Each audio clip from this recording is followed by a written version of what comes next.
केकर केकर बा औकात भैया कटोरा खरीदे के बा देखे ना ना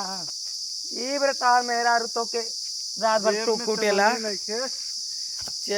हाँ बाबू देखा था वाह भोजपुरिया बोला था अरे ये देखे देखे कहाँ जाते हो बे पूरी अक्खा पब्लिक इधर बट रही है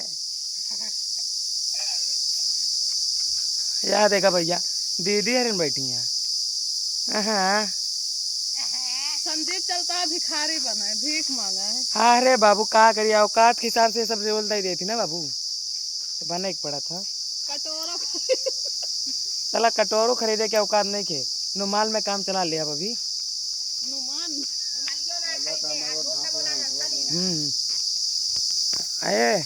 ए हमें मोटू जी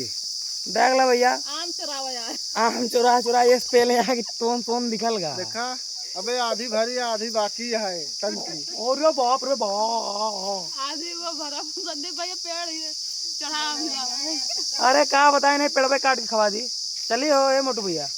हाँ चली चलो चले ए अंकुश घरे का कैदा कोलरे लेका पेड़ तुरंत पे ढकेला है तो पेड़वा को ये साला देख देख देख सबसे बड़ा चूतिया का करी भाई साहब आए आज वीडियो बनवाए भाई साहब वीडियो नहीं है मस्ती होती है कॉमेडी दुनिया में लौटा नहीं हुई है कॉमेडी बहुत दिन से करी थे बात यह थोड़ा भुला ही गए रास्ता भटक गए चला गए तो